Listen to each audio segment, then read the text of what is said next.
자, 오늘은 골로새서를 한번 열어보시기 바랍니다. 골로새서 2장 14절부터 23절까지 제가 봉독해 드리도록 하겠습니다.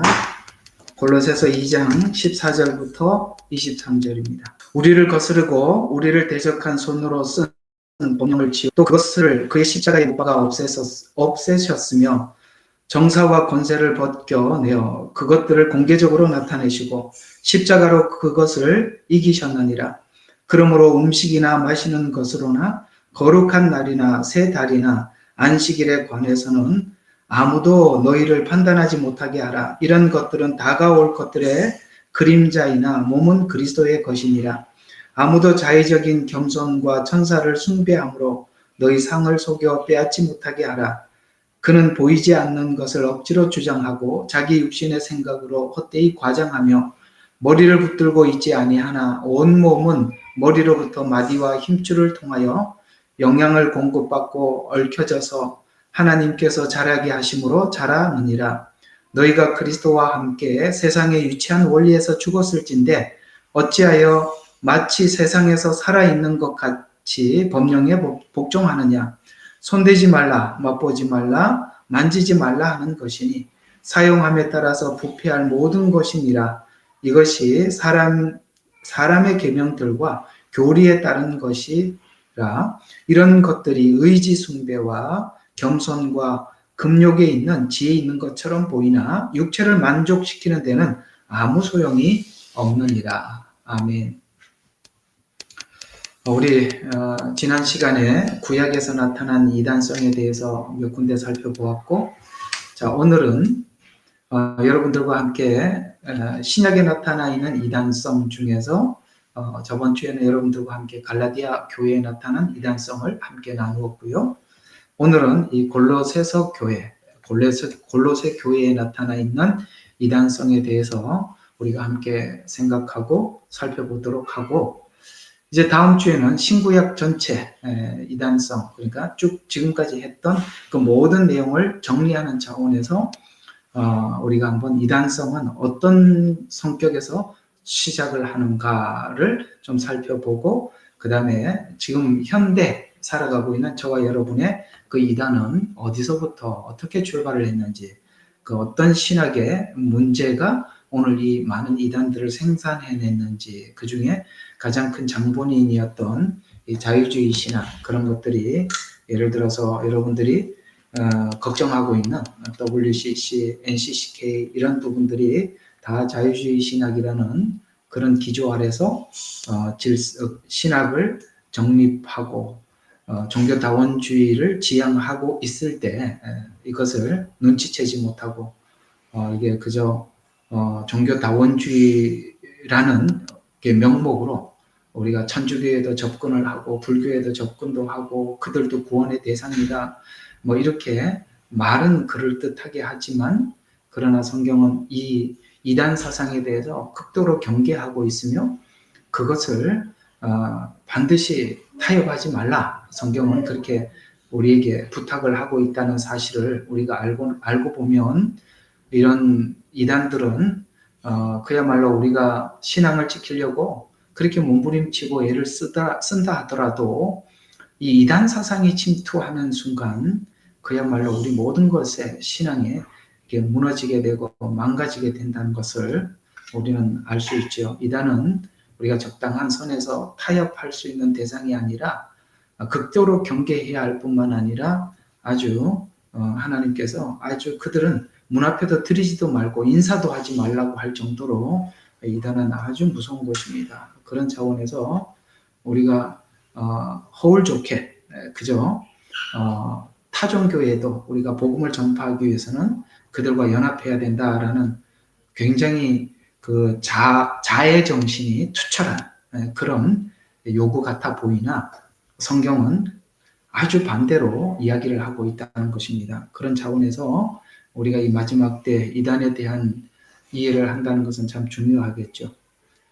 예수님께서도 미혹을 받지 않도록 주의하라라고 부탁을 하셨던 것처럼 이단은 그만큼 신중해야 하고 경계해야 될 대상임을 하나님은 우리에게 말씀하고 있습니다.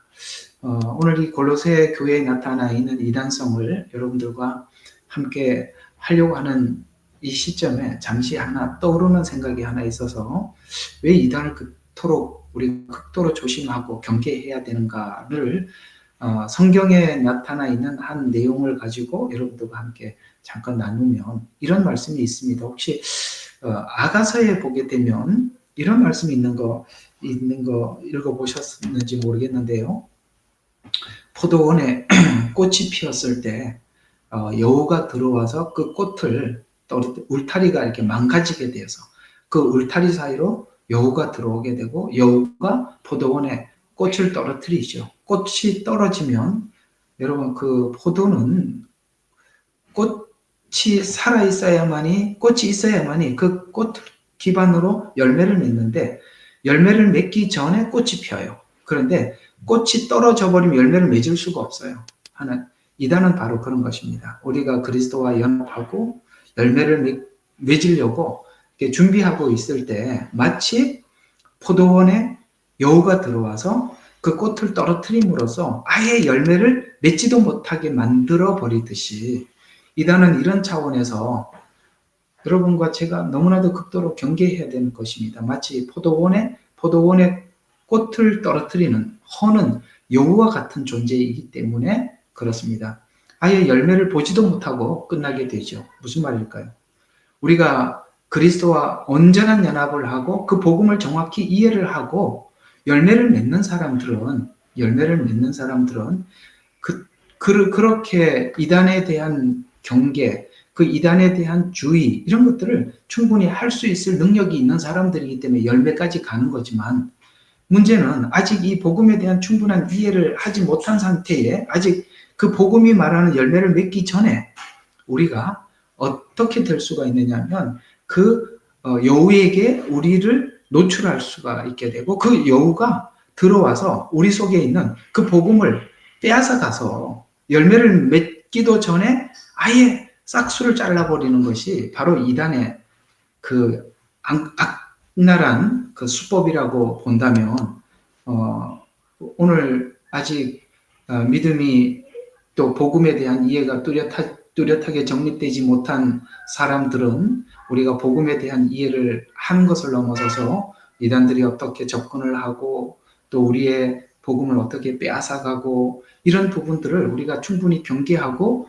그 경계하도록 우리가 준비해야 된다는 것, 그건 참 중요한 거겠죠. 그런 차원에서 구약에 나타나 있는 이단성에 대해서 여러분들과 좀 했었고요. 이제 신약에 나타나 있는 이단, 특히 갈라디아서와 골로새서에 나타난 이단을 저희들 지금 계속 공부를 해 나가고 있어서 제가 여러분들에게 이렇게 서두에 말씀드리는 이유는 지금 저와 여러분이 하고 있는 이 내용에 대해서 경히 여기지 말고 여러분들도 잘 정리해 주시고 혹 모르면 또다시 반복해서 듣고 그렇게 해서 여러분 것으로 좀 충분히 소화시켜 주십사 부탁을 드리고 싶습니다. 자, 그러면 오늘은 이 골로새 교회에 나타나 있는 이단성에 대해서 한번 살펴보도록 하죠.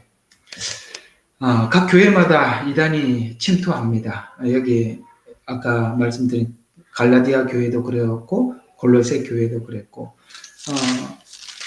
그 사도 바울이 이 서신을 쓸 때 어떤 교회는 교회 안에 있는 이단은 침투하지는 않았지만 교회 안에 여러 가지 문제를 해결하기 위해서 서신을 보내기도 했고 또 어떤 교회는 이단이 침투한 것 때문에 서신을 쓴 경우도 있지요. 특별히 갈라디아서와 골로새서가 이단 문제로 서신을 쓰게 되었던 것입니다. 그런 차원에서 이 골로새 교회에 나타나 있는 이 이단에 대해서 우리는 한번 살펴봐야 되겠죠. 그것이 골로새 교회에만 있었던 것이 아니라 현대 교회에도 여러 가지로 변형된 모습으로 자리 잡고 있기 때문에 그렇습니다. 그래서 각 교회마다 이단이 침투하거나 또 하나는 이단은 아닌데 이단이 침투해서 그 교회를 변질시킨 건 아닌데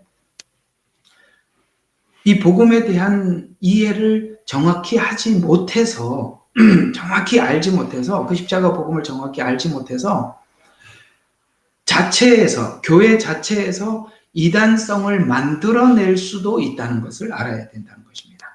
이해가 가십니까? 밖에서 들어온 이단도 있지만 안에서 이단을 만들 수도 있다라는 것도 우리는 염두하고 있어야 된다는 것입니다. 그래서 예를 들어서 이제 신약 성경 안에, 교회 안에 일어났던 그 이단들을 보면 크게 그 율법에 대한 오해와 은혜에 대한 오해로 생긴 그런 그 이단성을 많이 가지고 있기도 하거든요. 그러니까 율법과 은혜에 대한. 그래서 저는 여러분들에게 이렇게 부탁드리고 권면하는 것은, 그러니까 율법이 복음에서 어떤 역할을 했는지, 은혜가 복음에서 어떤 역할을 했는지, 이 율법의 역할과 은혜의 역할에 대해서만큼은 제발 정확하게는 좀 알고 있으라는. 왜냐하면 이단들이 대부분이 율법을 변형을 시켜서 이단을 만들기도 하고 은혜를 변형을 시켜서 이단을 만들기도 하거든요.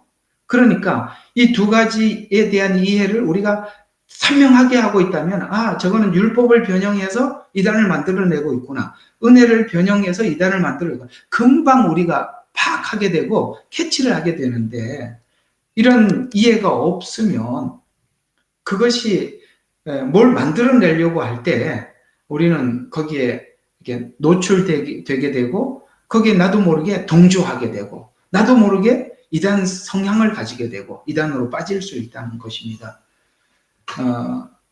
여러분, 한 가지 좀 권면하여 드리고 싶은 부분이 뭐가 있냐면은, 우리 한국 교회에도 이단 대책위원회라는 것이 교단마다 있어요.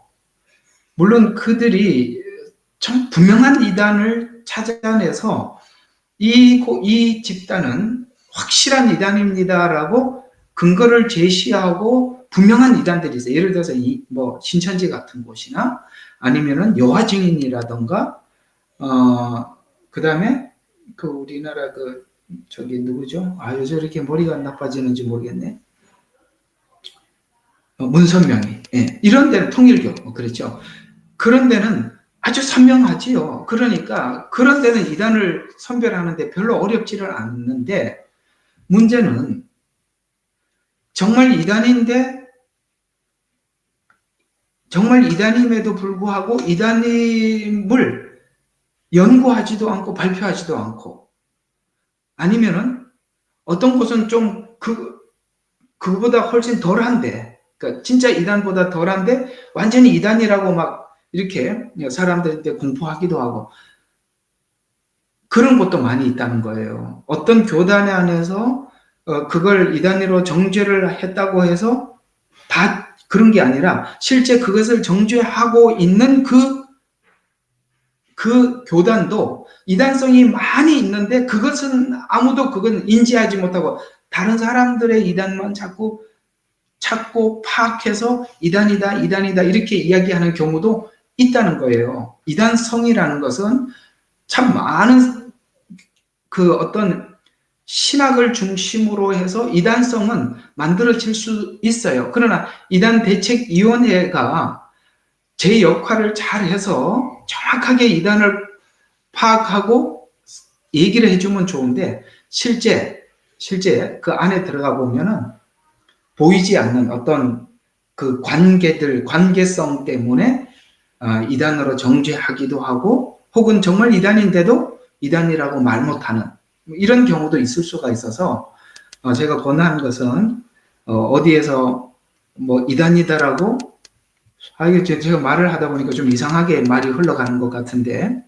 그런 어떤 보이지 않는 관계 때문에 이단이라고 정죄하지 않고 이런 부분들까지도 우리는 성경을 기준으로서 명확하게 우리가 그것을 선별할 줄 아는 이런 지혜에까지 우리가 도달했으면 하는 마음으로 이렇게 여러분들에게 말씀을 드렸습니다. 말을 하다 보니까 좀 이상하게 되었는데, 제 말을 좀 오해하지 않았으면 좋겠습니다. 어떤 교단이나 이런 데서 이단이다라고 정죄한 그것이 사실 제가 볼 때는 정말 큰 이단이라고 표현한다면 WCC나 NCCK에 옹호하는 것만큼 선명한 이단은 없어요. 그런데 본인들은 그걸 종교다원주의적 그런 주장을 하면서 다른 교단도 이단이 있죠. 그러나 사실 이 종교다원주의를 지향한다는 그 자체는 너무나도 큰 이단이지 않습니까? 그런데 그런 것들은 너그럽게 지적하지 않고 다른 걸 지적을 한다? 참 나는 그게 이단 대책위원회에서 이야기하고 있는 이 이단에 대한 지적은 참 이상한 것 같아요. 과연 하나님께서 그들이 지정한 이단이 정말 이단인지, 물론 내가 아까 말씀드린 그 선명한 이단들을 떼놓고 하는 이야기입니다. 그러나 이걸 지향한다는 그 자체로는 사실 다른 사람들에 대해서 이단이니 아니니 이런 말을 할 자격이 없잖아요. 그걸 옹호하는데요.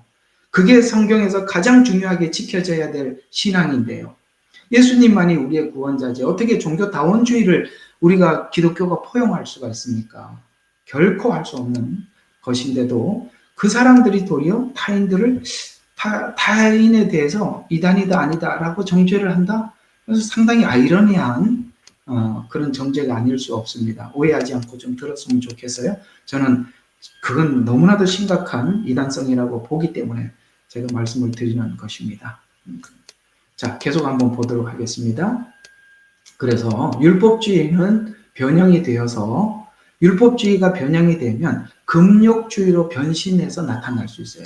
아시겠습니까? 율법을 지키지 못하니까 그것을 다 절제해서 금욕주의로 간다면 오늘 여기 골로새 교회에 나타난 이단 중에 하나가 뭐냐면 바로 금욕주의가 이단이라고 이렇게 지적을 하고 있기 때문에 그렇습니다. 율법주의가 변형되면 금욕주의로 변신해서 나타날 수 있고 또 이 은혜라는 것도 그래요. 아까 은혜와 율법에 대한 이해를 잘 해야 된다고 말씀드렸던 것처럼 이 은혜도 변형되면 죄에서 완전히 자유함을 얻었다. 우리는 죄가 더 이상 우리를 주장할 수 없다. 주장하지 못한다라고 이 죄의 자유를 방종의 자유로 오해하는 예를 들어서 대한예수교 침례회, 깊은 손식 선교회 같은 이런 곳이죠. 그게 바로 은혜를 변형해서 완전히 방종으로 자유를 오해하는 거지 않습니까? 그래서 율법이 변형되어서 금욕주의로 나올 수도 있고 은혜가 변형이 되면 방종의 자유로 오해하게 되고 그런 형태 아래서 많은 이단들은 이렇게 뿌리 내려서 이렇게 쭉 만들어질 수 있다라는 것입니다. 그런 의미에서 은혜에 대한 이해와 율법에 대한 이해만 정확하게 잘하고 있기만 하여도 우리가 이렇게 이단에 굳이 우리 자신을 노출하거나 거기에 우리가 빠져들지 않아도 되는데 말이죠. 그래서 은혜와 율법을 이해하는 것은 굉장히 중요하고 정말 중요합니다. 정말 중요해요. 자, 그 외에도 복음이 들어가기 전에 또 자체적으로 만들어진 이단이 또 이런 것이 있을 수 있죠. 복음이 들어가기 전에 그 지방에 어떤 문화와 토속 종교가 있었단 말이죠. 그 문화와 토속 종교가 기형적 이단으로 생겨날 수도 있다는 것이에요. 이해가 가세요? 예를 들어서 우리 천주교가 그런 기형적 이단을 많이 만들어내고 있죠. 우리 한국에 천주교가 들어와서 우리가 조상을 섬기는 건 아니죠. 우리가 하나님을 섬기는 것이고 우상을 섬기지 마라. 죽은 사람을 섬기지 마라. 성경은 그렇게 분명히 말을 하고 있는데 천주교는 조상께 제사를 드리고 추도 예배라는 것도 드리게 되고 제사도 허락하게 되고 여러분 추도 예배는 저번에도 이렇게 여러분들 어떤 분이 질문도 하고 그러는데 추도 예배는 어떻습니까? 여러분 추도 예배는 절대 하나님 기뻐하는 것이 아닙니다. 그건 성경에 없어요. 죽은 사람들을 누가 추도 예배를 드린다면 추도 예배라는 말이 어디 성경에 한 구절이라도 있어요. 그건 없습니다. 그거는 제사를 빌미로 제사 안 지내는 것을 빌미로 예배라는 이름으로 살짝 바꾼 완전히 사기입니다. 그렇지 않습니다. 제사는 없어요. 추도 예배가 어디 있습니까? 그래서 제가 보는 성경적 관점에서 우리가 제사나 혹은 그 임종 어떤 분이 이렇게 임종을 했을 때 쭉 하는 그런 주도 예배나 이런 부분들은 하지 않는 게 성경적으로 맞습니다. 성경에는 죽은 사람들에 대해서 어떤 그런 것도 없습니다. 원래 히브리인들은 누군가가 이렇게 사망을 하면 3일장애가 그런 게 아니라 임종하는 즉시 바로 장사 지냅니다. 그날 장사 지내는 걸로 끝납니다. 왜? 흙으로 왔으니 흙으로 돌려주는 것입니다. 그게 끝이에요. 아무것도 없어요. 이런 것들은 전부 다 유교 더하기 기독교가 변형된 상태에서 나온 뭐 주도 예배니 뭐니 이런 것을 우리가 하지만 성경에는 그런 근거를 어디서도 찾아볼 수 없습니다. 그건 천주교와 적당히 기독교가 타협한 것입니다. 절대 저는 반대합니다. 어쨌든 뭐 저는 반대합니다. 저희 교회는 그런 거 일체 없습니다. 그래서 우리가 이렇게 복음이 들어가기 전 있었던 그 문화와 섞여서 기형적 이단도 생겨날 수 있죠. 성경이 말하는 은혜의 복음 안에서 우리가 정확히 정립되지 않으면 언제든지 변형될 수 있음에 대해서 우리는 숙고해야 한다는 것입니다. 그래서 제가 오늘 이 골로새 교회에 대한 이 이야기를 하기 전에 조금 이 골로새서를 쓰면서 이들에게 나중에 이제 2장 후반부에 보면 이제 여기 있는 18절부터 23절까지가 이 교회 안에 들어온 이단에 대한 이야기를 쭉 설명을 하는 거거든요. 16절부터 나오네요. 그런데 이 바울이 처음에 이 이야기를 하기 전에 2장 앞에 이런 권면을 했다는 것을 우리가 한번 읽어보자고요. 자, 여기 한번 보세요. 2장 1절부터 한번 잠깐 봐요.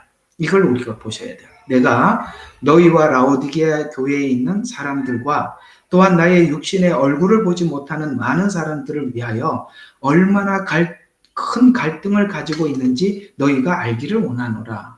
내가 너희들을 향해서 참 많은 갈등이 있다. 왜냐하면 여기 지금 많은 이단들이 여러 가지가 막 섞여 들어왔어요. 여기는 율법주의도 들어오고 천사 숭배 사상도 들어오고 이게 막 이상한 게 막 기형적으로 막 들어왔거든요. 이 골로새 교회가 상당히 복잡한 이단들이 많이 들어왔어요. 그래서 내가 그 골로새 교회에 대한 이야기를 듣고 내 마음속에 큰 갈등을 가지고 있다. 그러면서 2절에 이는 그들의 마음이 위로를 받고 사랑으로 엮여져서, 자, 그리스도의 사랑으로서 엮여져서 그리스도의 사랑으로 분명히 완전히 밴드가 되고 완전히 엮여지게 되면 이런 이단들이 들어와서 너의 신앙과 신앙 고백이 모자란다. 모자라기 때문에 천사를 숭배해라. 더 금욕적으로 살아라. 이렇게 하는 말들을 너희가 받아들이지 않는데, 왜냐하면 십자가의 은혜는 너무나도 완전한데 자꾸 이런 이단 사상이 들어와서 야, 너는 지금 네가 신앙 고백하는 신앙과 믿음이 부족하니까 천사를 숭배해서 너 부족한 믿음을 채워라. 더 금욕적으로 살아라. 이런 말들을 받아들이지 않거든요. 왜냐하면 예수님의 사랑은 너무나도 완전해요. 그래서 사랑으로 엮여져서 완전한 이해의 확신의 모든 부요함에 이르려 자, 이해가 갑니까? 완전한 이해, 그리고 확신, 그리고 풍요함에 이르러 하나님 아버지와 그리스도의 신비의 지식에 이르게 하려 함이라. 이 안에, 그의 안에는, 그 예수님 안에는 모든 지식과 지혜의 보화와 다 감추어져 있다. 6절을 한번 계속 봐요. 너희가 그리스도 예수를 주로 영접한 것 같이 그분 안에서 행하라. 또 그분 안에서 뿌리를 내리고 자꾸 그분 안에, 그분의 사랑, 그분 안에 이런 말들을 계속 반복하고 있어요.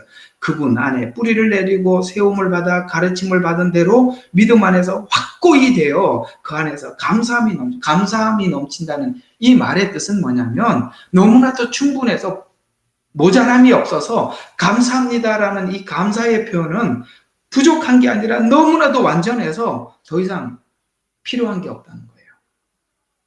거기까지 가서 네가 받은 십자가의 은혜의 복음은 너무나도 풍요하고 완전해서 자, 이게 좀 모자라니까 이거 더 하세요. 이거 좀 더 하시면 좋겠습니다. 이거 좀 더 하세요. 이런 말들이 아예 필요가 없다는 거예요. 여러분, 예수님께서 하신 그 구원의 십자가 그 복음은 우리로 하여금 모든 구원에 조금도 부족함이 없고 모자람 없이 완전함을 믿습니까? 그 완전함을 믿는다면 우리는 이런 좀 모자란다고 얘기하는 이런 말들에 우리는 전혀 마음이 흔들릴 이유가 전혀 없어요. 그래서 오늘 여기 2장에 가장 많이 나오는 단어가 뭐냐면 그분 안에서라는 얘기예요. 그분 안에서 사는 사람은요, 우리가 너무나도 만족하고 감사함이 넘쳐서 이제 뭐가 더 필요한가에 대한 그 필요조차도 느끼지 못할 정도로 십자가의 은혜는 너무나도 완전하거든요. 그래서 그렇게 권면을 하고 있는 것입니다. 그래서 이게 우리가 은혜 안에 그 복음 안에서, 은혜 안에서, 그분 안에서 우리가 완전히 정립되어 있지 않으면 언제든지 변형될 수 있음을 간절히 숙고해야 한다라는 이야기입니다. 그러면 골로새 교회 안에 침투한 이단은 어떤 특징을 몇 가지를 가지고 있어요? 첫 번째는 헬라 철학과 복음이 섞여버렸어요. 여러분, 헬라 철학과 복음이 섞이면 어떤 일이 생기느냐면 기독교 복음이 윤리와 도덕을 지향하는 복음으로 오해를 하게 돼요. 헬라 철학은 굉장히 철학적이고 도덕성을 요구했거든요. 여러분, 예수를 믿으면 도덕성이 밝아지는 겁니까? 아니면 예수를 믿어서 그분과 관계를 형성하는 겁니까? 여러분, 이게 그분 안에서라는 말을 계속하고 있잖아요. 우리가 그분 안에서 모든 것을 이해하지 못하면 예수 안에서 복음을 이해하지 못하면 도덕으로 가는 거예요. 여러분, 그래서 세상 사람들은 그런 말을 하죠. 예수 믿는 사람이 왜 그래? 이렇게 얘기를 하잖아요. 여러분, 제가 한번 여러분들에게 물어보겠습니다.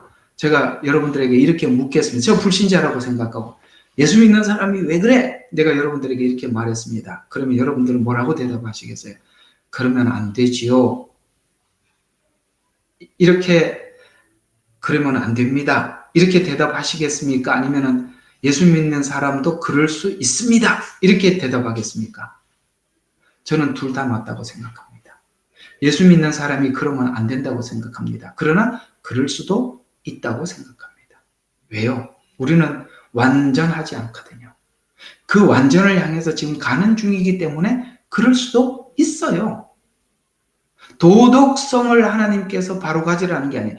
그분 안에서 살면 도덕성은 그분 안에서 저절로 그분의 관계가 깊어지면 저절로 완성되는 거거든요. 그 완성되는 과정 속에서 넘어짐이 있고 실패가 있고 그런 거거든요. 그럴 수도 있는 거거든요. 그래서 이 골로새 안에 있는 이들의 주장이 뭐냐면 그러지 말라는 거예요. 그러나 그럴 수 있다는 거예요. 왜냐하면 그러지 말라라는 말을 잘못 들어서 그래, 우리는 예수 믿는다는 것은 도덕성의 회복이야 라고 생각을 했기 때문에 그들은 금욕주의로 가버린 거거든요. 여러분, 성경이 말하는 신앙이 금욕인가요?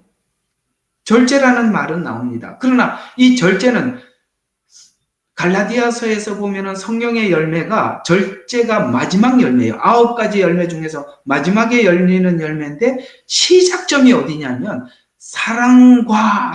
사랑에서 출발해서 온유, 화평 이렇게 쭉쭉쭉 가서 마지막에 절제라는 것이 나타나는 거거든요. 그러니까 그분 안에서 사랑의 관계에서 들어가서 희락이 있고 기쁨이 있고 아시겠습니까? 충성이 있고 양선이 있고 이렇게 쭉쭉 가서 마지막에 절제라는 것이 그분의 사랑 안에서 결과적으로 나타나는 열매지 그것이 순서가 뒤바뀌어서 사랑 없이 절제가 앞에 가버리면 뭐가 된다고요? 도덕성이 돼버린다고요. 아니지 않습니까? 복음이 지금 세상이 말하는 도덕성과 복음이 말하는 도덕성은 서로 반대의 그러니까 순서가 바뀌어버린 거예요. 사랑으로부터 시작해서 절제가 마지막 열매로 나타나는 건데 사랑 없이 절제가 앞으로 가버리면 도덕성이 돼버리는 것이죠. 우리는 주님을 만나면 양심이 변화가 되고 제가 이제 설교 많이 했잖아요. 양심이 변화가 되고 하나님 요구에 적극적으로 순종하는 도덕성을 가지게 되는 것이고 그 도덕성은 세상이 말하는 도덕성을 훨씬 상회하는 도덕성으로 열매를 나타내는 것이지 도덕성 갖기 위해서 신앙을 갖는 것은 아니다.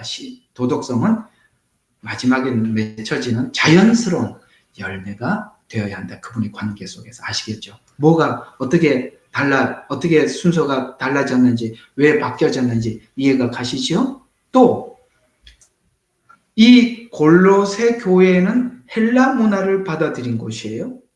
헬라 문화는 여러분 아시다시피 이원론,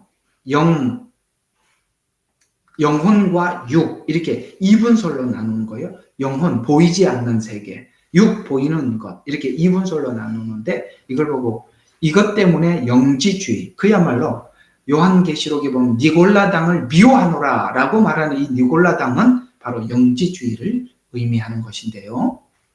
바로 헬라 사상에 기인한 영혼으로만 구분해서 육체의 성화를 부정하게 된 거예요. 그러니까 영지주의의 약점은 뭐냐? 육체의 성화를 부정한다는 거예요. 우리 몸, 육을 거룩한 산제물로 드리라 라는 로마서 13장 1절에 있는 말씀을 부인한다 이 말이에요. 13장 1절 맞을 거예요? 이해가 가시죠? 우리는 영혼이 구원을 받았고 그 영혼이 우리의 삶 속에서 하나님 앞에 영광을 돌리는 그게 바로 성화입니다. 그런데 영지주의가 뭘 만들었어요? 바로 성화의 육체의 성화를 부정하는 쪽으로 가더라.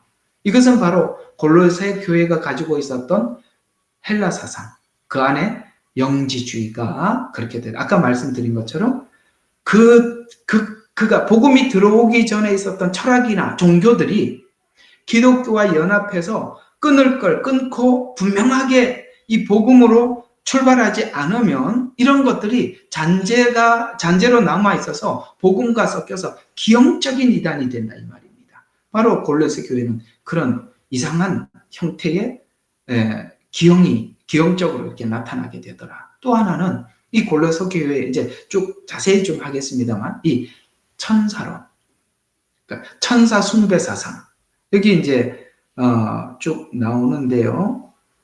자, 88절이죠. 아무도 자의적인 겸손과 천사들을 숭배함으로 이렇게 천사 숭배 이렇게 나오죠. 그러니까 천사를 숭배함으로써 성인을 숭배하게 되고 천사를 그러니까 천사는 숭배해야 될 대상이 전혀 아니죠. 천사는 숭배해야 될 대상이 아닌데 천사 숭배 사상이 들어오게 되더라. 여러분 이걸 아십니까? 사단도 천사라는 것입니다. 천사를 잘못 숭배를 하다 보면 사단도 숭배할 수 있다는 것입니다. 여러분 사단도 광명한 천사로 가장을 하기 때문에 우리는 천사는 광명하다라고 생각하면 광명하면 모두가 천사가 알려준 이야기인가요? 아니지 않습니까? 광명하면 전부 다 천사가 이야기한 거고 뭔가 좀 부정적이고 찝찝한 상태에서 알려주면은 사단이 가르쳐 준 겁니까? 아니요. 성경은 천사도 우리에게 뭘 알려줄 때는 광명한 상태로 우리에게 찾아와서 알려준다고 말을 하고 있어요. 그래서 여기 천사 숭배 사상이 여기 골로새 교회에 나타나고 있었는데 여러분 놀랍게도 사단도 천사라는 것을 아셔야 하는 것입니다. 그래서 우리가 이렇게 요한계시록 22장 8절과 9절에 보면 이 천사를 숭배하지 말라는 이야기를 이렇게 말하고 있습니다. 요한계시록 22장 8절과 9절이에요. 나 요한이 이런 일들을 보고 들었노라. 내가 듣고 또 보고 나서 그러니까 듣기도 하고 보고 보았어요. 계속 천사를 통해서 계속 듣고 보았거든요. 요한이 계속 봤었어요. 그런데 잘 들어요. 계속 보여주고 들었기 때문에 끝까지 천사에 대해서 이렇게 숭배하는 마음이 요한에게도 있었대요. 그래서 내가 듣고 또 보고 나서 이 일들을 내게 준 그 천사 발 앞에 경배하려고. 여기 보니까 골로새 교회도 천사를 숭배하려고 했었어요.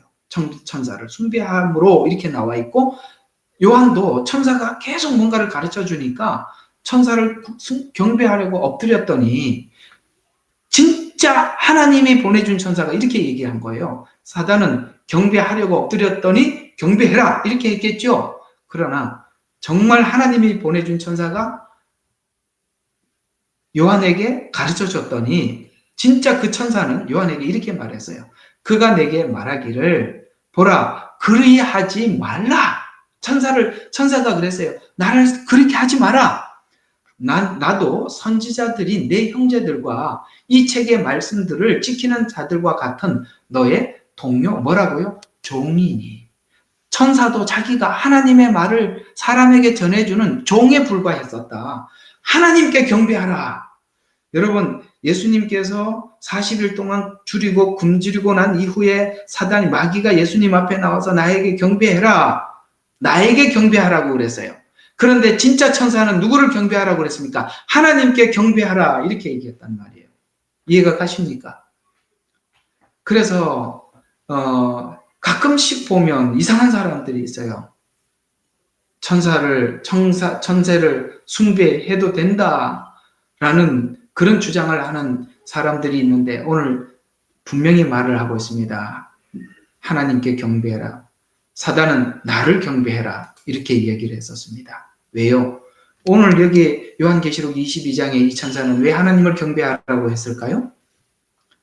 경배 받으실 분은 오직 하나님이고 천사도 그저 하나님께 심부름하는 일에 그 일을 하는 것에 지나지 않기 때문에 그렇다라는 것입니다. 자, 오늘 이 골로새 교회 안에 있는 이단은 사실 이 갈라디아는 율법주의만 들어왔지 여기는 정말 여러 가지 형태의 이단들이 침투해 있음을 우리가 오늘 잠시 이렇게 몇 가지를 통해서 확인을 했었습니다. 그러면 이 문제는 골로새 교회만의 문제인가? 아니죠. 오늘 현대 교회도 이것이 많은 형태로 변형이 되어서 겪고 있는 이단성이죠. 오늘 여기 보면 별 희한한 이단들이 다 이 골로새 교회에 등장하고 있는데요. 16절에 보면 그러므로 음식으로나 마시는 것으로나 거룩한 날이나 새 달이나 이런 것들은 뭐냐면은 레위기에 나와 있는 음식들 있잖아요. 그러니까 이 음식을 먹어야 한다, 이 음식을 먹지 말아야 한다라는 이 음식으로나 마시는 것으로나 거룩한 날이나 구약에 나타나 있는 거룩한 날들 하나님 앞에 올라와서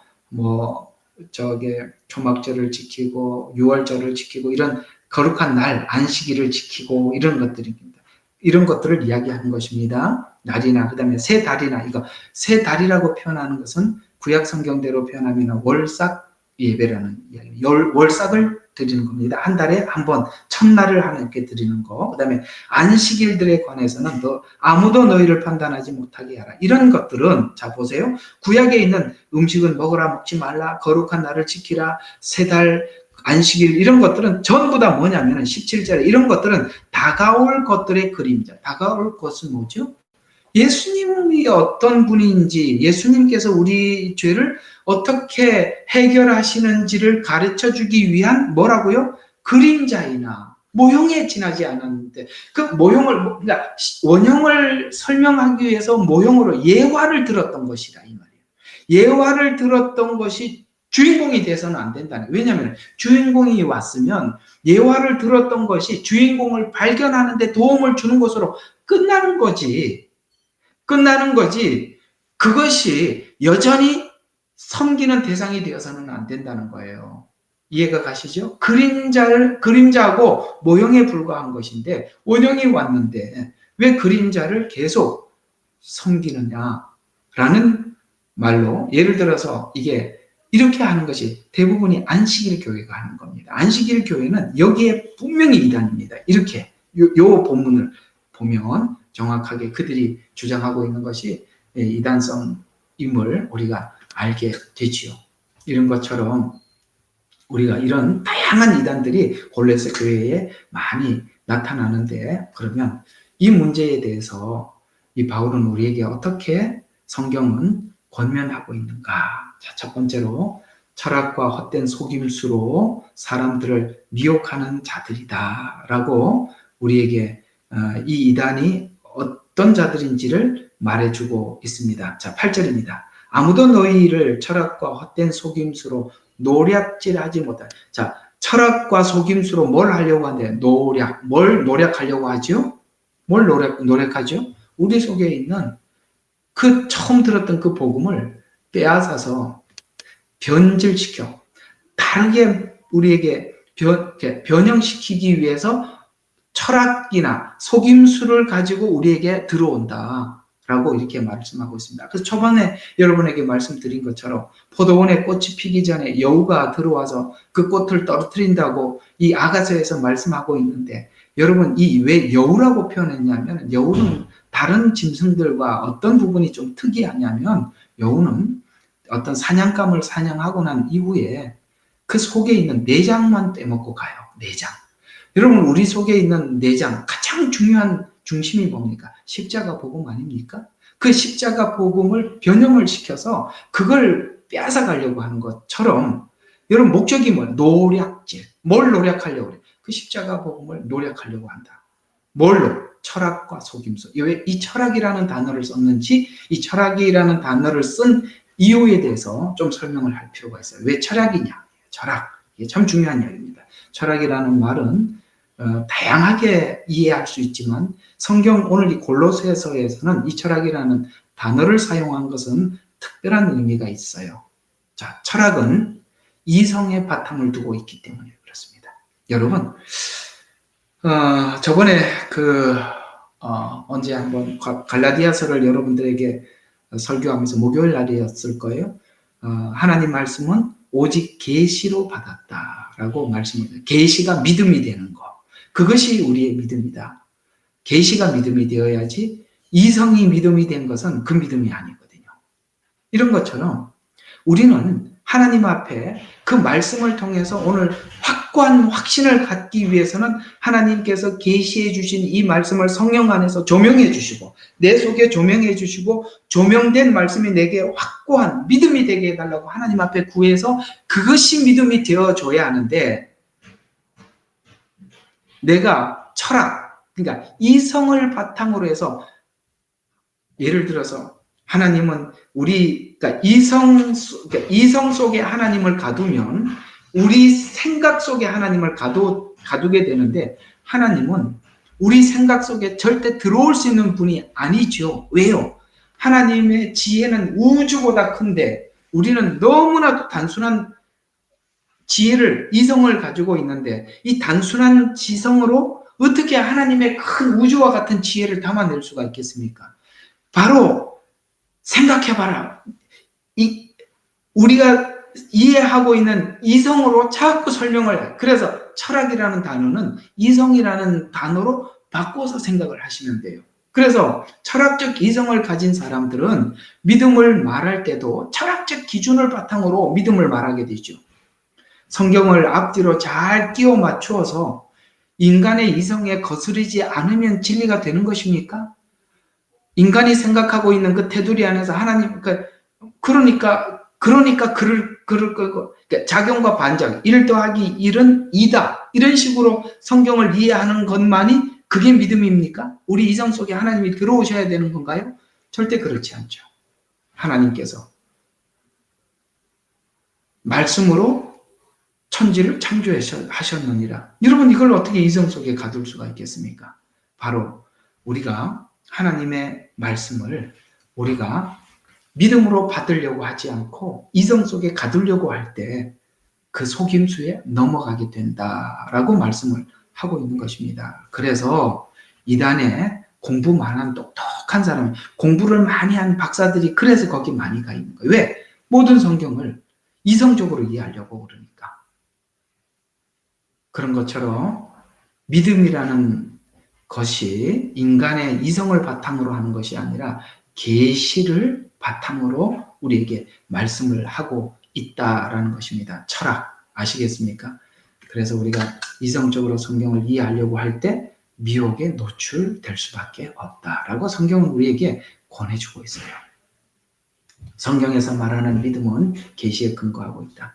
자, 골로새서 2장 8절에 아까 철학은 믿음의 속임수며 노략질이라고 말하고 있는데, 골로새서 2장 20절을 계속 가서 보면 이 이성, 철학을 이렇게 설명하고 있어요. 너희가 그리스도와 함께 세상의 유치한 원리에서 죽었을진데, 세상의 유치한 원리는 뭡니까? 이성, 이걸 이야기하는 것입니다. 죽었을진데 어찌하여 마치 세상에서 살아있는 것 같이 법령에 복종하느냐, 이렇게 말씀하고 있어요. 그래서 믿음을 소유한 성도는 철학적 논리에서 죽은 자들이라 이렇게 표현하면서 그것은 전통에 따른 유치한 원리인데 세상의 법령에 복종하는 것과 같다라고 말씀하고 있는데요. 만약에 우리가 성경을 이해하는데 이성적 논리 안에서 철학적으로 이해하려고 하면 어떤 문제가 생기는지 2장 19절에 이렇게 말씀하고 있어요. 2장 19절을 다 봐요. 자, 이렇게 말하고 있습니다. 머리를 붙들고 있지 아니하나 라고 말하고 있어요. 머리는 누굽니까? 예수님이 머리잖아요. 우리가 이성적으로 복음을 접근을 하고 이성적으로 복음을 받아들이려고 하는 순간 예수님을 붙잡지를 못한다는 거예요. 여러분, 예수님 붙잡지 못하면 아무 소용이 없잖아요. 그래서 그 뒤에 이런 말이 계속 나옵니다. 머리를 붙들고 있지 아니하나 온 몸은 이게 몸은요. 머리로부터 예수님이 머리예요. 우리는 그에 붙은 몸이잖아요. 그래서 머리로부터 마디와 힘줄을 통해서 영양의 공급을 받고 엮여져서 하나님께서 자라게 하심으로 하나님이 머리로부터 공급을 받아야만이 자란대요. 예수님으로부터 받아야만이 우리 신앙이 자란답니다. 이성으로는 머리를 붙들지 못하기 때문에 자랄 수가 없다는 거예요. 자, 여기서 우리 자신들의 우리 과거들을 한번 가만히 생각해 봐요. 야, 내가 이성적으로 복음을 이해하려고 하면 할수록 절대 우리 믿음은 자라지 않더라. 저는 이 이야기가 굉장히 제 마음속에 저는 굉장히 마음에 와닿는 그런 사람입니다. 제가 처음에 교회를 갔을 때 제가 예수를 믿게 된 이 경로들을 보면 제가 다녔던 교회 성도님들이 예수님을 만나서 너무나도 많이 변화된 사람들이었어요. 그러니까 변화된 것이 하나님이 계신다는 분명한 나에게는 증거였어요. 그래서 사람들을 보니까 변화가 되어서 분명히 하나님은 계시는 것 같아요. 그런데 성경은 이해가 안 되는 거예요. 성경이 이해가 안 되는 거예요. 믿으려고 하지 않았기 때문에 이해하려고 했기 때문에 이해가 안 되는 거예요. 왜? 창세기 1장 1절부터 이해가 안 되는 거예요. 사람들이 변화된 걸 보니까 하나님은 계시는 것 같은데 성경은 이해가 안 되는 거예요. 그래서 얼마나 애를 먹었는지 몰라요. 하나님, 교회를 떠날 수도 없어요. 왜? 사람들이 변화된 걸 봤고 저는 처음에 이상하게 하나님께서 교회를 떠나지 못하게 하려고 교회 다닌 지 얼마 안 됐는데 방언을 주셨어요. 그 방언이 갑자기 와서 너무 이상했어요. 그런데 참 방언도 주시고 또 사람들이 변화도 됐고 성경은 이해는 안 됐어요.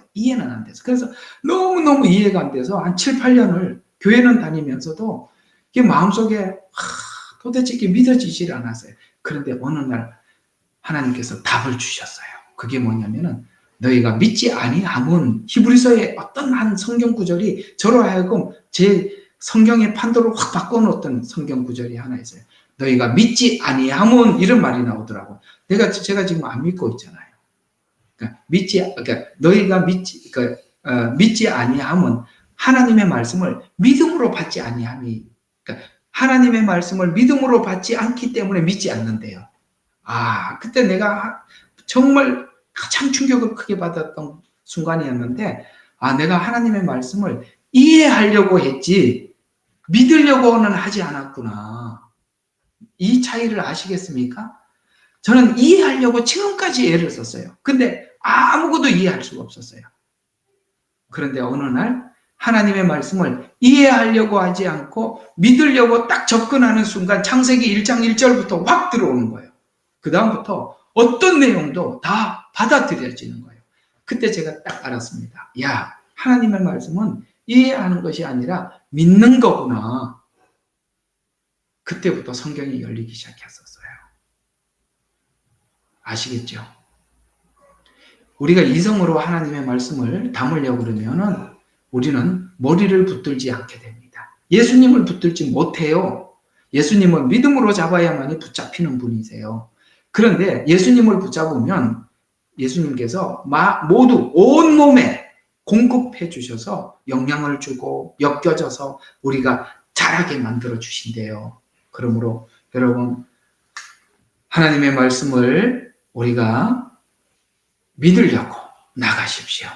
그리고 그것이 여러분에게도 계시로 나타나서 우리의 믿음이 하나님 앞에 확고해지고 견고해지고 흔들리지 않기를 부탁을 드리겠습니다.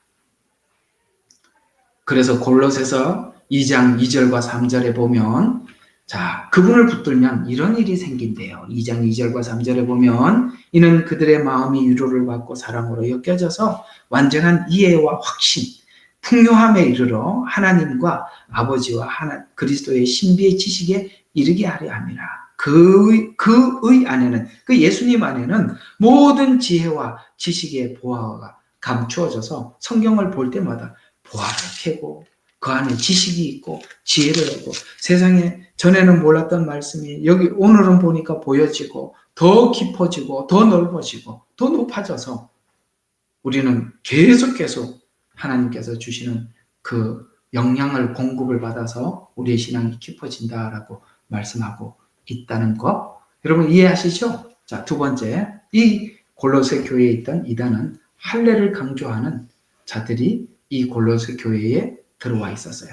자, 골로새서 2장 11절을 보면 이렇게 말씀하고 있습니다. 또한 너희가 그의 안에서 손으로 하지 아니한 할례를 받았으니 곧 그리스도의 할례로 육신의 죄들의 몸을 벗어버린 것이라.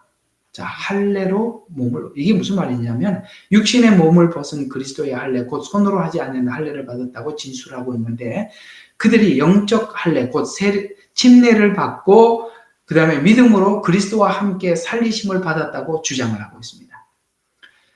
그러니까 우리는 할례를 받아서 하나님의 백성이 된 것이 아니라 그리스도 안에서 우리가 믿음으로 그리스도와 함께 살리심을 받았는데 이 할례를 해서 그렇게 된 것이 아니라 이 할례라는 말의 뜻은 이런 의미를 가지고 있는데요. 자, 이 할례라는 말 잘 들어봐요. 우리는 이 성경에서 나오는 이런 단어들이 할례 그러면 우리가 이해하고 있는 할례 정도가 아니라 이 단어를 쓸 때는 다른 의도로 할례라는 단어를 썼어요. 갈라디아서 5장으로 가봐요. 자, 이 할례라는 단어를 왜 썼는지, 어떤 의미에서 썼는지, 단순히 그냥 할례냐 그 말이 아니라는 거예요. 자, 5장 1절부터 한번 제가 보도록 하겠습니다. 그러므로 그리스도께서 우리에게 자유케 하신 자유 안에서 굳게 서서 다시는 종의 멍에를 매지 마라. 보라, 종의 멍에를 매지 마라. 율법으로 돌아가지 말라 이 말입니다. 보라, 나 바울이 너희에게 말하노니 너희가 만일 너희가 할례를 받으면, 여기 할례가 단어가 나오는데 이 할례라는 단어가 할례 정도가 아니라 확장돼서 뒤에서 계속 다른 의도로 쓰여지고 있어요. 잘 들어봐요. 받으면 그리스도께서 너희에게 아무 유익이 되지 못하니라. 내가 할례를 받은 모든 사람에게 다시 증거하노니 그는 온 율법을 행할 의무가 있는 자라. 무슨 뜻인지 아시겠습니까? 성경에 오늘 여기 골로새서에 너희가 할례를 받았다라는 말은 다른 말로 너희가 할례를 받았다라는 말의 뜻은 율법을 다 지킬 의무를 너희 스스로 졌다. 이런 뜻이에요. 이해가 가요? 율법을 다 지킬 의무를 내가 가지고 있다라는 뜻에서 할례를 받았다. 이런 뜻이에요. 그러니까 단순히 이건 하나의 표피를 자르는 그런 행위가 아니라, 표피를 자르는 행위가 아니라 저는 율법을 지키겠습니다 라는 고백과 같았다. 이런 이야기입니다. 그래서 율법으로 의롭게 된 너희는 너희는 누구든지 그리스도가 무용이 되고 예수님 십자가 복음이 너에게 아무 의미가 없어지게 되고 은혜로부터는 떨어져 나갔다. 왜? 율법으로 의롭게 되려고 하니까. 은혜는 너희한테 아무 소용이 없다. 이는 우리가 성령을 통하여 믿음으로 말미암아 의의 소망을 기다리고 있는데, 믿음으로 의의 소망을 기다리고 있는데 율법을 지켜서 의의 소망을 기다리려고 하는 만큼 너에게는 그 십자가는 너에게 아무 의미가 없어진 거 아니냐라고 그렇게 지적을 하고 있어요. 그러면서 우리에게 아주 강한 어조로 그러니까 7절부터 15절에 이렇게 우리에게 하고 있습니다. 6절부터 한번 봐요. 예수 그리스도 안에는, 우리가 예수님을 믿는 우리에게는 할례나 무할례나, 유대인들이 할례를 했잖아요. 이방인들은 할례를 하지 않았어요. 그래서 이방인이나 유대인이나 이런 말을 할례나 무할례나 라는 말로 썼고, 할례라는 말은 율법을 지키는 이라는 유대인들을 의미하기도 하고, 이해가 가죠? 그게 다 섞여 있어요. 그래서 할례나 무할례나 쓸모없고 오직 사랑으로 역사하는 믿음뿐이다. 믿음은 믿음인데 어떤 믿음? 사랑으로 역사하는 믿음 말이에요. 그냥 사랑 없는 그냥 믿습니다 이게 아니라 그분의 그 십자가의 사랑을 알고 믿는 믿음. 그래서 그거뿐이니라라는, 이 뿐이라는 말은 아무것도 없다는 거예요. 그거 외에는 뿐이니라. 그러면서 너희가 사랑으로 역사하는 믿음을 가지고 잘 가더니, 7절에 너희가 잘 달려가고 있더니 누가 너희를 진리에 순종하지 못하도록 막더냐? 너희가 그렇게 잘 가더니 누가 막았냐? 이러한 권면은 너희를 부르시는 그 하나님으로부터 나온 것 아니다. 적은 누르기, 그래도 내가 율법을, 내가 아무리 생각해도 내 믿음이 부족해. 그래도 내가 뭔가 좀 더 해서 그 부족한 믿음을 채워야 하지 않겠어? 라고 생각하는, 이렇게 조금이라도 생각하는 이것이, 그게 9절이에요. 적은 누르기. 내가 조금이라도, 아니야, 그래도 조금은 부족한 것 같아.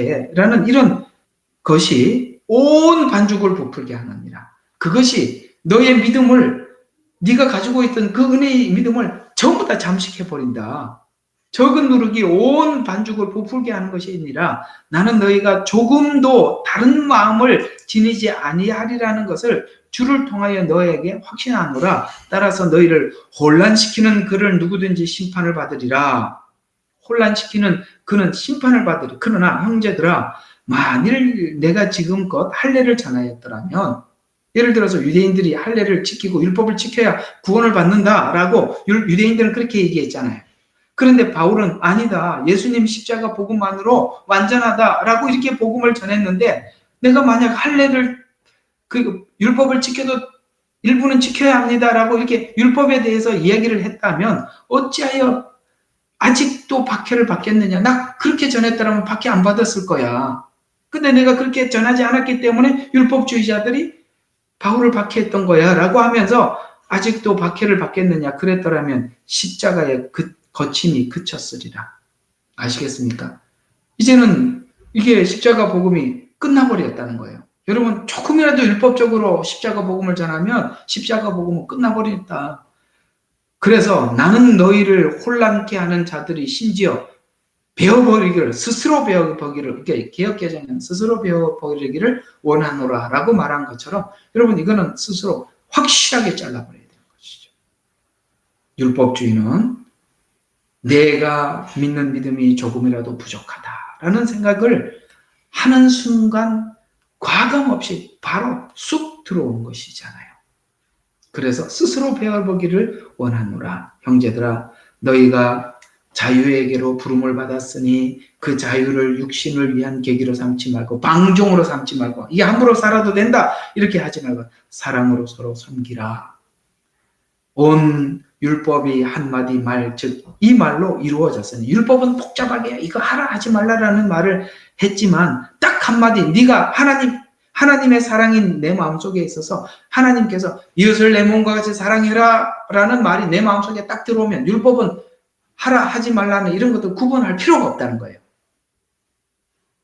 내가 하나님이 그 영혼들을 어떻게 사랑하시고 어떻게 생각하실까라는 그 이웃 사랑이 내 마음속에 들어와 있는 순간, 그걸 내 마음속에 간직하는 순간 율법을 하라 하지 마라 따질 필요가 없다는 거예요.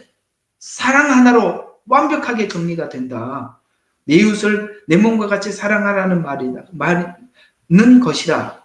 그러나 만일 너희가 서로 물고 뜯고 삼킨다면, 여러분, 율법주의는요, 너는 했다 나는 못했다 정죄하고 그렇게 난장판이 되잖아요.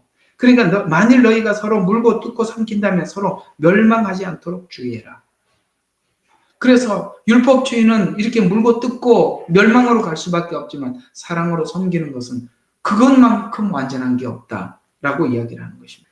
여기까지 말씀을 드렸는데 이 할례를 받아야 된다는 이 말 알아들으시겠습니까? 그래서 이 골로새 교회에 갈라디아 교회에 들어온 율법주의가 여전히 들어와서 그렇게 혼란하게 만들었던 것입니다. 자, 세 번째로 율법주의를 가졌던 사람들은 세부 조항을 중요하게 여기는, 세부 조항들을 중요시 여기는 그야말로 율법주의적 성향을 가진 사람들이에요. 그 세부 조항이라는 것이 뭐냐? 율법은 뼈대를 설명한 거잖아요. 뭐 안식일을 지켜라.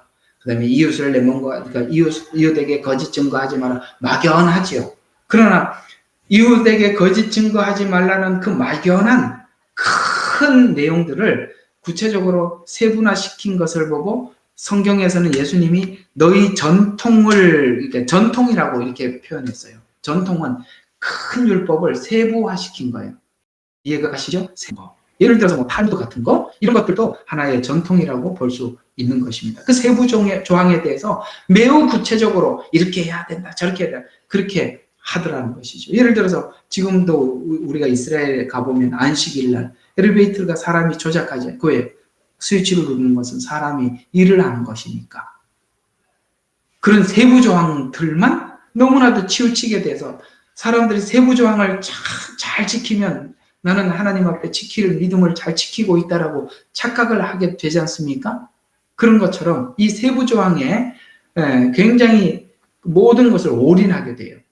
그들은 율법과 조문을 지켜야만 구원이 이룰 수 있다라고 그렇게 믿었어요.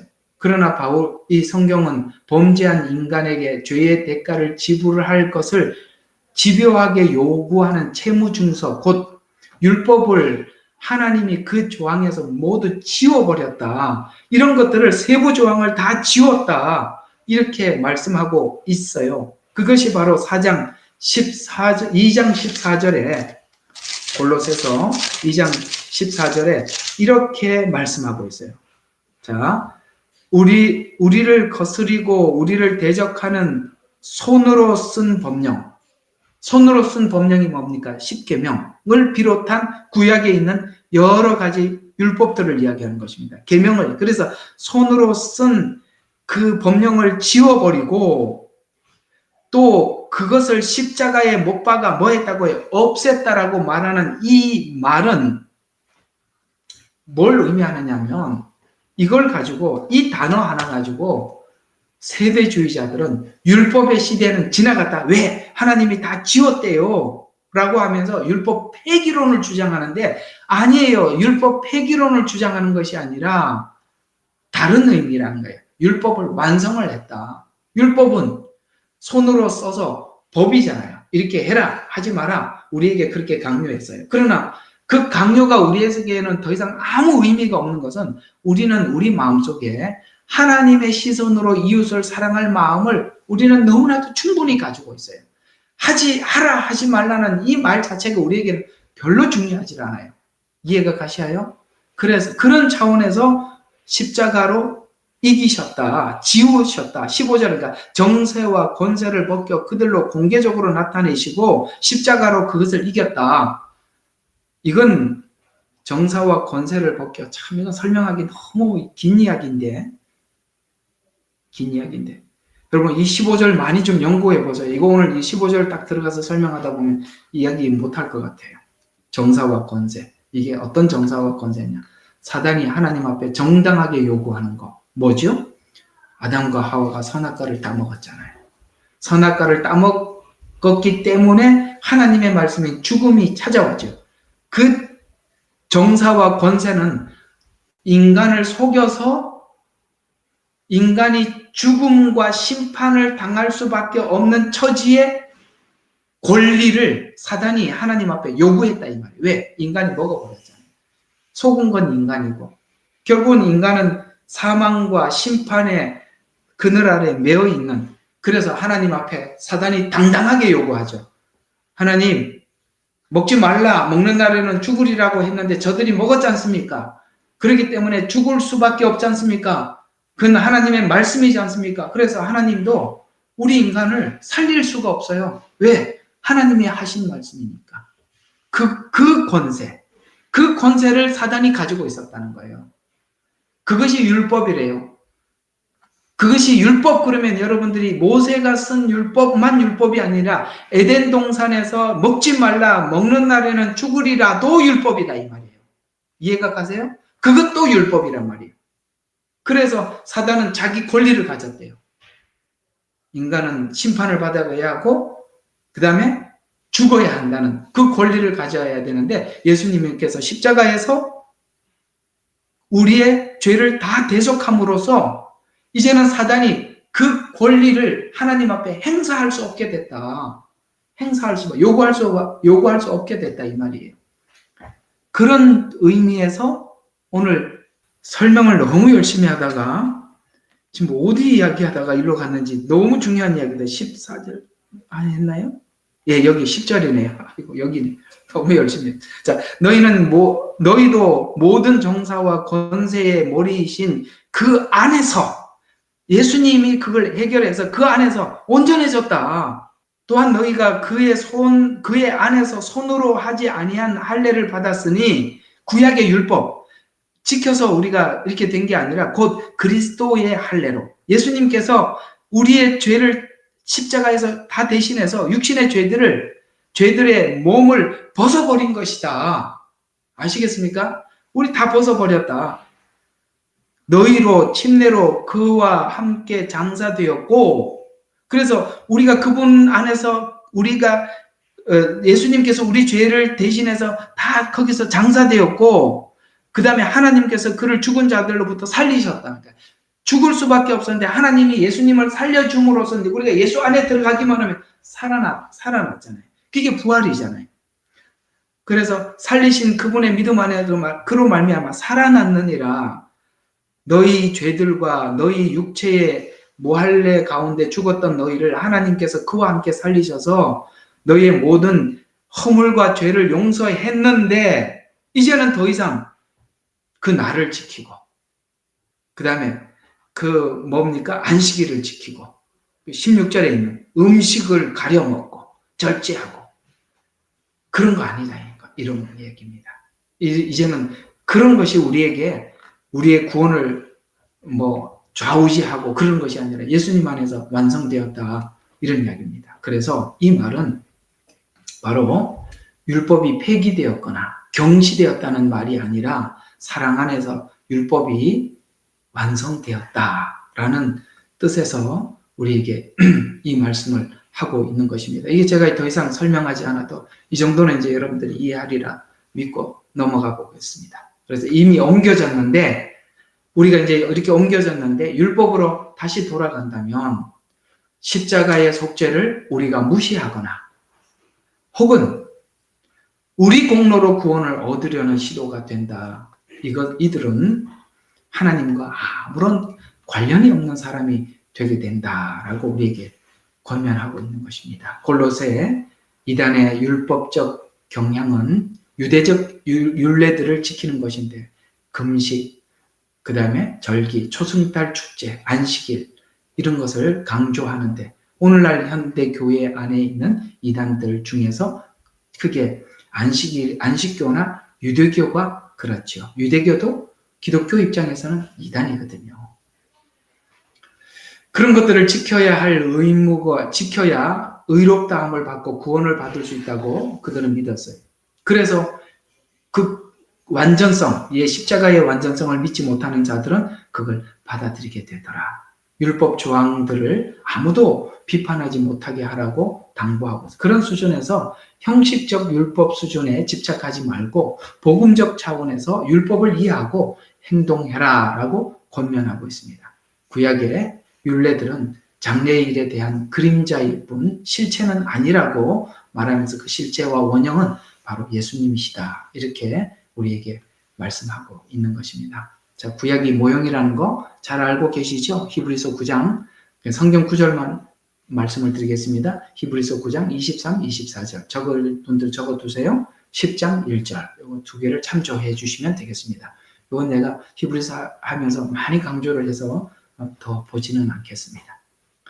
그래서 율법 조항들은 하나의 모형이지 그 자체가 원형은 아니고 원형은 따로 있는 것입니다. 바울이 모형과 원형의 개념을 직접 사용한 것은 아니지만 그림자와 실체 개념은 바로 그런 뜻에서 말씀하고 있는 것입니다. 원형을 도외시하고 예수님 자체를 도외시하고 모형에 집착하는 것은 어리석은 일이다라고 우리에게 권하고 있죠. 자, 네 번째로 이들이 이렇게 우리 속에 있는 십자가 복음을 빼앗기 위해서 마음에 숨은 교만을 꾸며낸 겸손으로 위장을 했다라고 이 꾸며낸 겸손에 대한 이야기는 이것은 그들의 성품에 대한 진술로 바울은 그들이 얼마나 간교하고 속임수에 능한 자들인지 이 꾸며낸 겸손 이렇게 표현하고 있습니다. 그러나 그것은 꾸며낸 겸손은 사실은 교만이다. 이렇게. 그래서 겸손은 교만의 변종이라고 지금 소개하고 있습니다. 여러분, 제가 교회를 다닐 때 이런 지적을 한번 받아본 적이 있어요. 누군가 이런 말을 하는데요. 굉장히 공감이 갑니다. 지나친 겸손은 교만의 극치다. 다시 한번 말해드릴까요? 지나친 겸손은 교만의 극치다. 여러분, 그게 꾸며낸 겸손입니다. 겸손은 겸손한 그 자체에서 겸손이 그렇게 꾸며지지 않습니다. 그래서 가짜 겸손은 정말 교만으로 보여져요. 그래서 여기 꾸며진 겸손이라고 이야기를 합니다.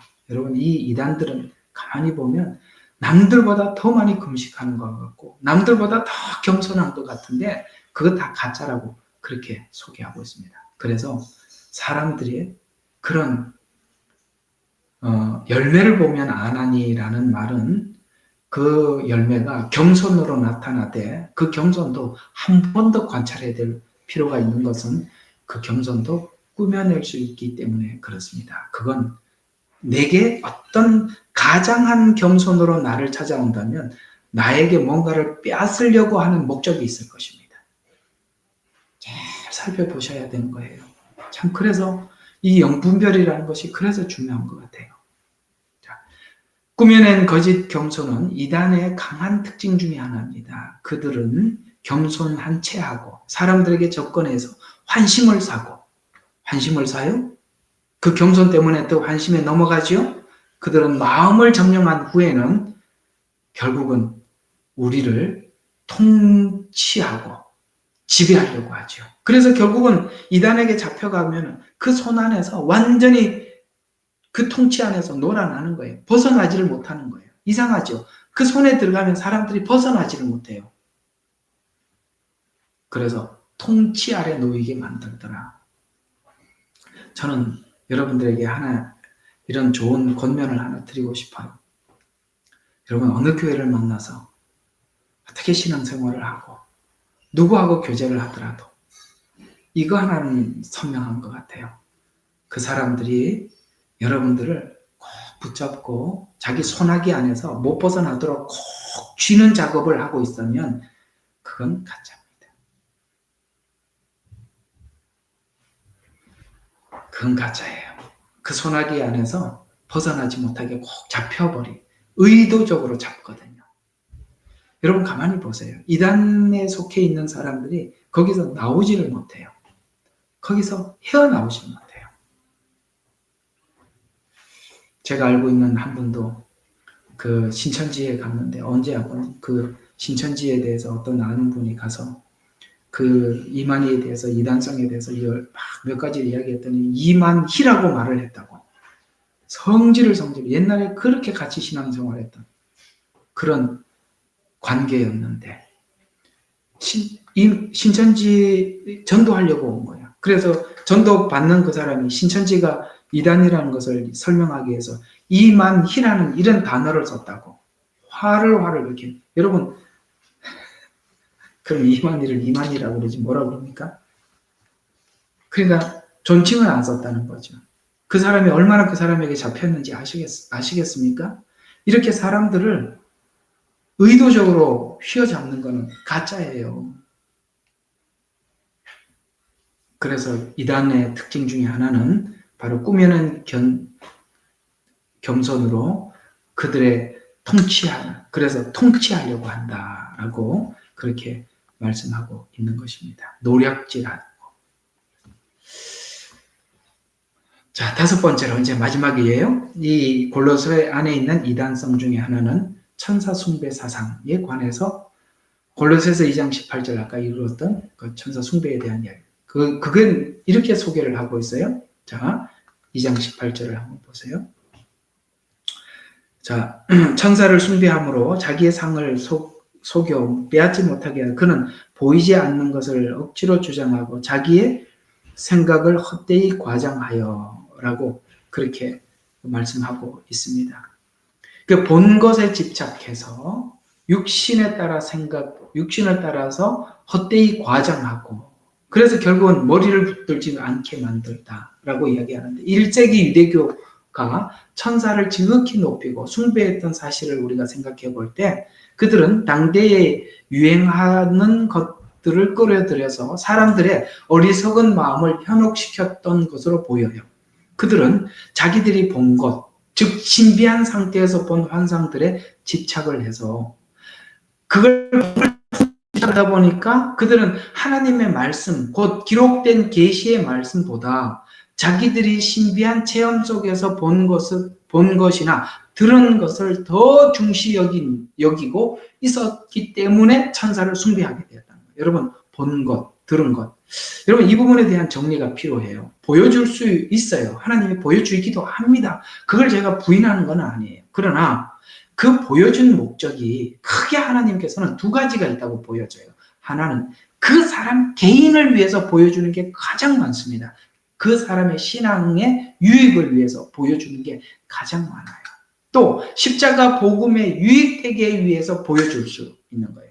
그러니까 결국은 보여주는 목적이 뭐냐면 보여주는 그 자체가 목적이 아니라 십자가의 복음 아래로 나오라는 것이고 예수님을 만나라는 것이고 그런 목적이 보여주고 듣는데 가장 큰 목적이 있는 거예요. 그래서 십자가 또 하나는 그 개인에게는 그렇게 보여주기도 하지만 여러분 가장 많이 보고 듣고 이랬던 사람들이 선지자들이죠. 미래의 일들을 하나님께서 환상이나 꿈이나 계시를 통해서 보여줘서 그걸 기록을 했어요. 물론 그들이 그걸 기록을 할 때 미래에 될 일이다 보니까 그들이 기록은 하고 있지만 미래에 어떻게 되는지에 대해서는 실제적으로 확인은 못하지만 그 보여준 것을 기록을 했고 남긴 걸 가지고 우리는 하나님께서 그들에게 보여주고 그 보여준 대로 예언이 성취되고 그런 걸 우리가 예언서를 통해서 많이 보게 되지요. 그러나 우리는 아직 완성되지 않는 미래에 완성되어야 할 한 예언서를 가지고 있죠. 그게 요한계시록이죠. 요한은 가장 많은 것을 보고 들었어요. 왜 요한의 개인의 신앙의 유익이 되기 위해서 반모섬에서 그 외롭게 있을 때 하나님께서 찾아오셔서 지금 환난을 당하고 어려움을 당하고 있는 7교회에 이 서신을 보냄으로써 그들을 위로하기 위해서 요한에게 보여줬죠. 뿐만 아니라 마지막 때를 살아가고 있는 우리에게 신앙에 도움이 되고 큰 위로가 되기 위해서 요한계시록이라는 이 성경을 줬습니다. 그런데 왜 요한의 개인보다는 그 당시에 어려움을 당하고 있는 7교회와 마지막 종말을 살아가야 될 종말의 마지막 때를 살아가고 있는 성도들을 위해서 줬지요. 이 요한계시록은. 그러면 보통 보여주고 들려주는 것은 각 개인의 신앙을 위해서 십자가 복음 앞으로 나오게 하기 위해서 개인에게 줬다면 요한은 왜 개인보다는 전체를 위해서 줬을까요? 그는 바로 하나님의 사도요 종이었기 때문에 그렇습니다. 이해가 가세요? 그 차이가 있어요. 성도들 개인에게 주는 것은 보통 그 개인의 신앙을 위해서 주는 것이 대부분이에요. 그러나 그 성도들에게는 전체에게 알려줄 이야기는 잘 주지를 않아요. 그 개인의 신앙의 유익을 위해서 줘요. 그러나 하나님의 종에게는 그래서 요한계시록을 보면은 하나님의 종들에게 보이시려고 하나님의 종에게 보이셨다. 이렇게 말씀하고 있다. 종에게. 종이 하는 역할은 하나님의 말을 전달을 해야 되니까 아시겠죠? 그래서 종이 보는 것과 성도 개인이 보는 것의 차이는 있어요. 성도들은 개인의 신앙의 유익을 위해서 보여주고 들려주고 이런 일이 많다면 하나님의 종들은 그 전체의 유익을 위해서 보여주고 들려줄 때가 많다. 요한계시록이 요한에게도 유익이 되었지만 그 당시 7교회에게도 유익이 되었고 마지막 종말의 때에 있는 성도들에게도 유익이 되었어요. 이유는 왜 요한에게? 그는 종이었기 때문입니다.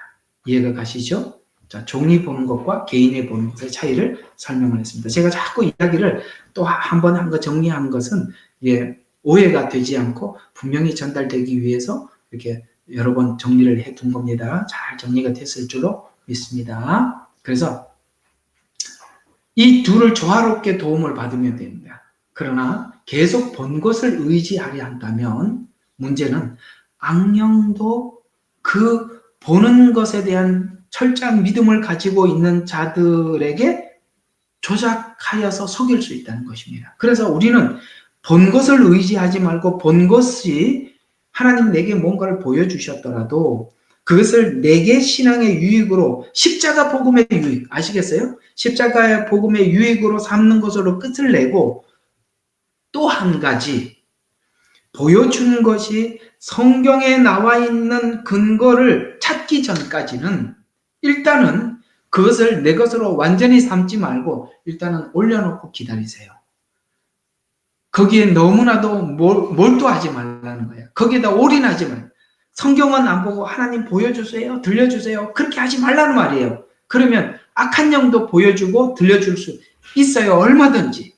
우리는 성경이 가장 정확한 계시지 개인에게 보여주고 들려주는 것은 그에게 조금 유익이 되고 그 십자가 복음과 연관이 되지 않으면 아무 의미가 없어요. 그냥 버려도 아무 의미가 상관이 없는 거예요. 성경이 가장 분명한 계시입니다. 이와 같이 바울은 골로새 이단을 생각하면서 그곳 교인들을 향해서 포괄적 개념을 사용해서 이것이 너희들이 이런 것들은 세상의 초보적 원리다라고 당부하면서 세상의 초보적 원리란 이단자들이 내세우는 철학이나 율법의 가르침을 의미하는데 바울은 이단자들이 율법에 규정된 음식법 같은 규례를 강요하는 것에 왜 순종하느냐라고 반문하고 있어요. 결론적으로 말씀을 드리면 이 골로새 교회의 이단은 결국은 이 헬라적 문화, 그 철학적 가르침과 속임수, 그러니까 그 이성적, 성경을 자꾸 이성적으로 이해하려고 하다 보니까 보는 것, 듣는 것, 먹는 것, 절제하고 금욕 그런 게 너무나도 선명하고 분명한 것들이니까 이런 것에 너무 매몰된다. 보는 것, 들리는 것 이런 것에 우리가 너무 매몰되는데 성경만이 가장 유익하고 분명한 하나님의 계시다. 이런 것에 함몰되지 말라라고 이렇게 부탁을 하고 있는 것입니다. 자, 신약 교회는 제가 두 군데만 다뤘어요. 갈라디아 교회와 골로새 교회 두 군데만 다뤘는데 갈라디아 교회보다 이 골로새 교회가 복잡하죠. 왜 이렇게 복잡하냐? 바로 이 헬라 문화 안에서 복음을 이해하려고 했기 때문입니다. 이 골로새 교회도 그렇지만 우리 한국 교회도 넘어야 될 장벽이 있죠. 우리 한국 교회가 가지고 있는 문화적 장벽. 그것이 복음과 아울러서 어떻게 변형돼서 나왔나? 라는 부분들을 묻는다면 우리는 그 변형된 많은 부분들을 우리가 생각해 볼 수 있지요. 아까 처음에 말씀드린 것처럼 추도 예배 이런 것들도 유교 사상과 기독교 사상을 섞어서 만든 이상한 변형된 이단이죠. 그것도 분명히 이단이거든요. 근데 그것도 굉장히 심각한 이단인데 이런 것들은 이단이다라고 말하지 않고 이 정통적인 이단이 아니다라고 이야기하고 있는 교회도 추도 예배를 허가를 해요. 괜찮습니다라고 이야기하거든요. 그것도 심각한 이단인데 이해가 가세요? 그런 것들은 지적을 하지 않고 다른 것을 지적을 한다? WCC나 NCCK의 종교다원주의를 받아들이면서 그들이 이단 정죄를 한다? 그래서 저는 이런 부분들에 대한 정말 많은 의문점이 있어요. 과연 정죄할 자격이 있는가? 깨끗한가? 이렇게 물어봤을 때 아닐 확률이 높죠. 그런 차원에서 처음에 제가 그걸 이의를 제기했던 것입니다. 아시겠죠? 누가 이단이다라고 이야기한 것 외에도 얼마든지 현대교회는 이단성을 많이 소유하고 있고 그것은 심각한 문제이다 라는 부분 여러분들과 함께 나누었습니다. 자, 기도하고 마치죠. 하나님 감사합니다. 골로새 교회는 헬라 문화가 들어와서 아주 복잡하게 이곳에는 율법주의도 들어왔고 천사 숭배 사상도 들어왔고 그 다음에 구약에 있는 그 율법도 들어와서 만지지 말라, 먹지 말라, 금욕주의도 들어온 아주 복잡한 형태의 유형을 띠고 있습니다.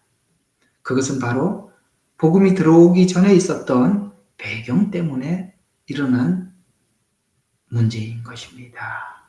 주님, 우리가 평상시에 하나님을 알지 못했을 때 알고 있었던 그런 수많은 것들을 우리가 주님 안에 들어와서 그 십자가 복음 안에서 다시 정립되어서 그 복음만이 완전함을 알게 해주시고 우리가 그리스도 안에서 성화가 일어나게 해주시고 그리스도 안에서 절제가 일어나게 해주시고 그리스도 안에서 이웃사랑이 우리 속에 불일 듯 일어나게 해주셔서 아버지 하나님 우리가 성경적이고 하나님이 기뻐하는 방법을 우리가 취할 수 있도록 우리 모두를 도와주시옵소서.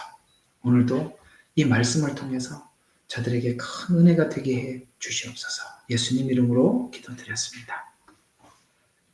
아멘. 감사합니다. 수고하셨습니다.